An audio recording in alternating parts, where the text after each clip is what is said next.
પશ્ચિમ બંગાળમાં બીજા તબક્કાની ચૂંટણી માટે આજે પ્રચાર પડઘમ થશે શાંત. પ્રચારના અંતિમ દિવસે પ્રધાનમંત્રી નરેન્દ્ર મોદી સહિત ભાજપના તમામ દિગ્ગજ નેતાઓ કરશે પ્રચાર. ટીએમસીનું પણ અંતિમ દિવસે એડી ચોટીનું જોર.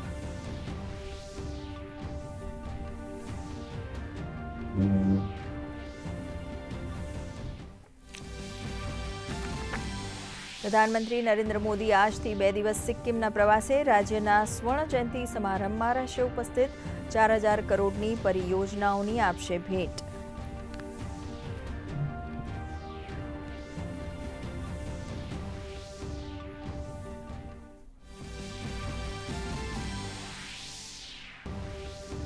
નવી દિલ્હીના ભારત મંડપમમાં આજે ભારત અને ન્યૂઝીલેન્ડ વચ્ચે મુક્ત વેપાર કરાર પર હસ્તાક્ષર. આગામી 15 વર્ષમાં ન્યૂઝીલેન્ડ $20 અબજ ભારતમાં કરશે રોકાણ. કેન્દ્રીય મંત્રી પિયુષ ગોયલ અને ન્યૂઝીલેન્ડના વેપાર મંત્રી રહેશે ઉપસ્થિત.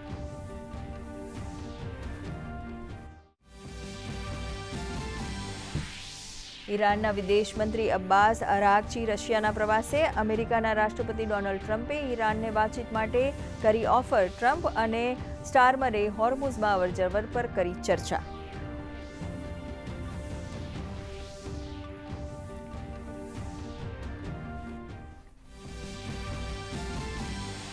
રાજ્યમાં સ્થાનિક સ્વરાજની ચૂંટણી માટે ગતરોજ શાંતિપૂર્ણ માહોલમાં યોજાયું મતદાન. 15 મહાનગરપાલિકામાં 55.11% મતદાન. 25,000થી વધુ ઉમેદવારોના ભાવિનો આવતીકાલે ફેસલો.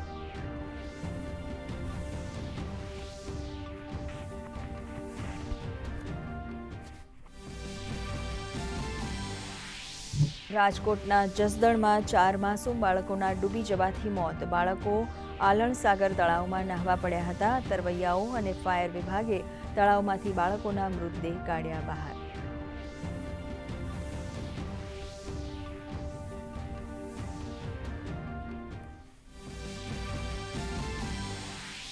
રાજ્યમાં કાળઝાળ ગરમીનો પ્રકોપ. 4 જિલ્લામાં તાપમાન 44 ડિગ્રીને પાર. 44.8 ડિગ્રી તાપમાન સાથે અમદાવાદ સૌથી ગરમ શહેર.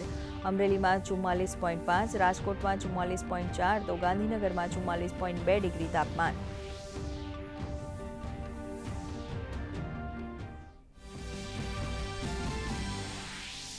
કારોબારી સપ્તાહના પ્રથમ દિવસે શેર બજારમાં તેજી. સેન્સેક્સમાં 600 જ્યારે નિફ્ટીમાં 180 અંકથી વધુનો ઉછાળો. આઈટી અને ફાર્મા શેર્સમાં ધૂમ ખરીદી. સોના ચાંદીમાં ફ્લેટ કારોબાર.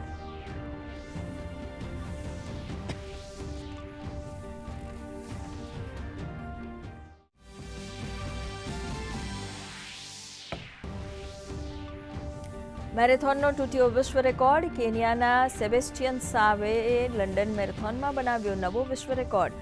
પહેલીવાર 2 કલાકથી પણ ઓછા સમયમાં દોડ કરી પૂર્ણ.